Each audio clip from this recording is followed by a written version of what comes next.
Hello there, my name is Emilio and I am looking for some stone tools. You might think that there's a very little chance for stone tools to be here, but there actually could be stone tools here because this is where Aboriginal peoples care. My name's John Cook, and I'm passionate about helping our kids see the deep history in our landscape. I want to make a difference, and I want to show them what's out there to be seen. I'm at a very, very beautiful spot on the mid-north coast. Now, a lot of people don't think about this when they come to places like this for holidays, but what we're actually walking in is not just a wilderness area.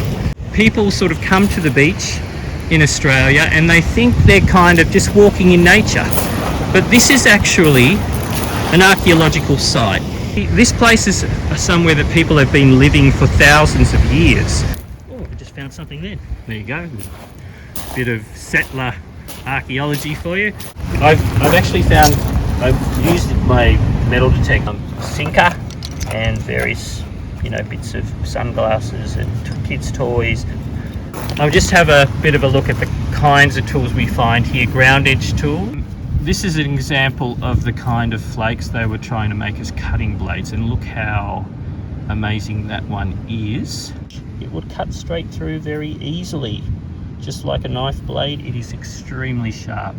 This is a fishhook file, so you would have used it on the top. This is an example of a hand knife or scraper, and you can see it's been beautifully flaked to create that shape.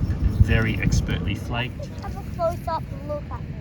Okay, here I come. I'm coming to have a close-up look.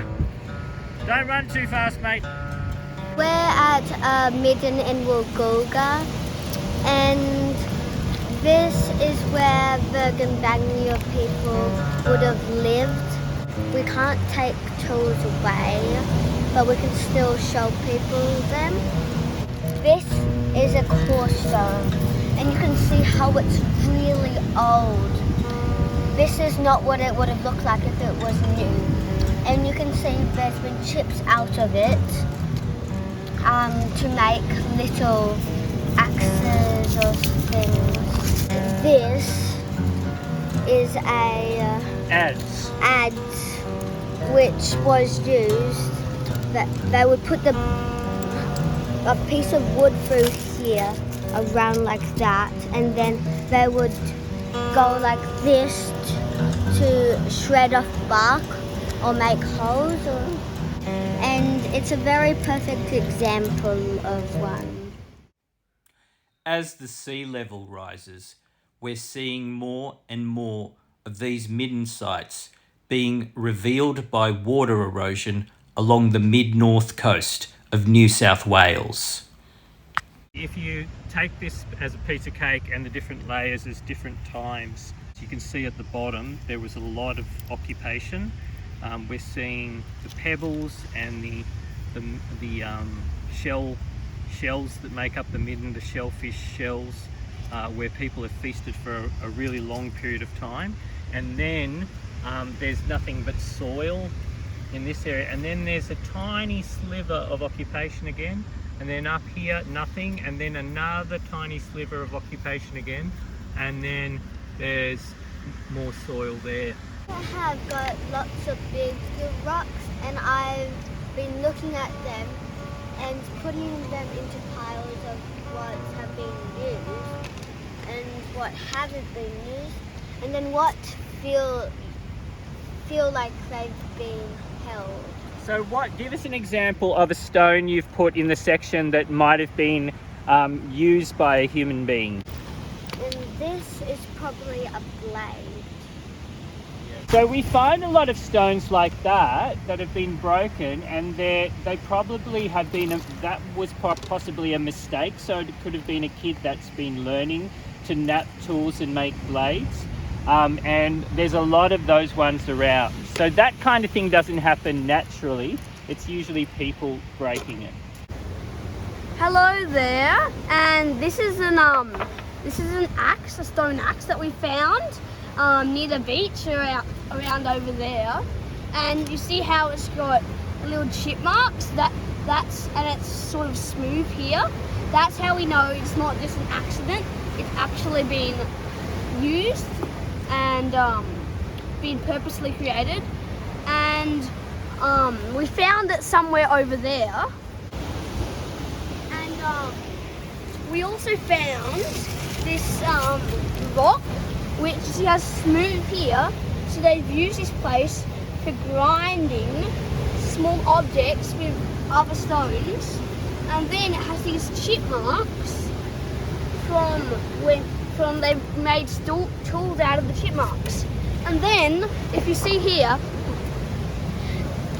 we've actually found that this rock fits perfectly into here. So we know that they've actually made this rock from this rock to create the axe. These two rocks used to be connected.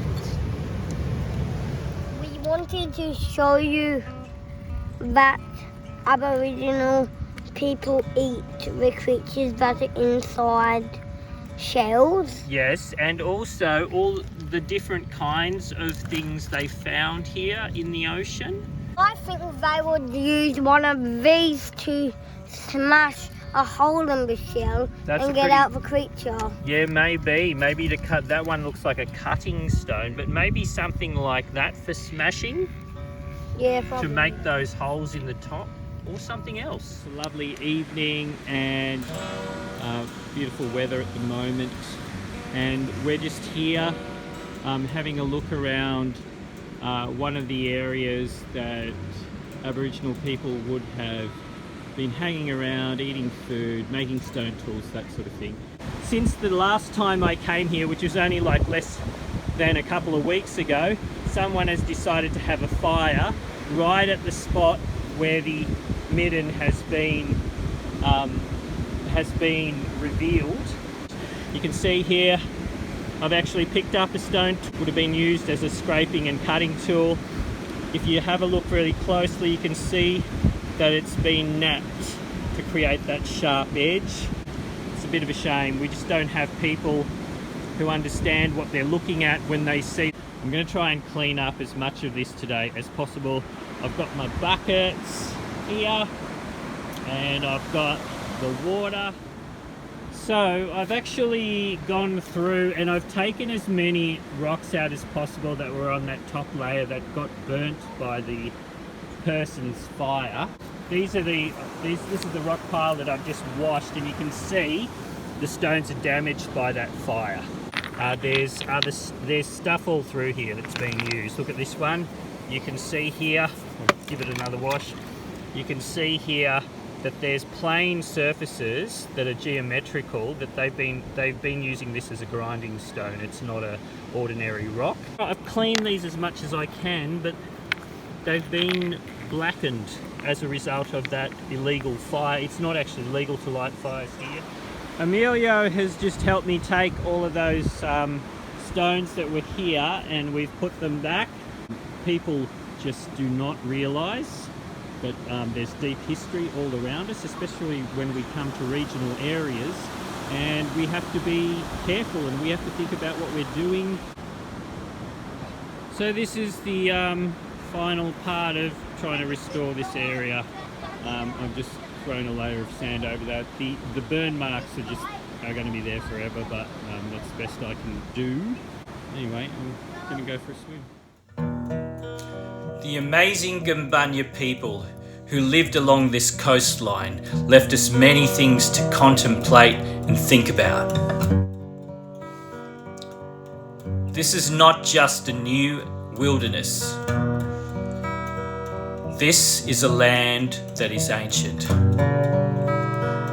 And young people need to understand that when they stand on this coastline, that this is a place of deep history.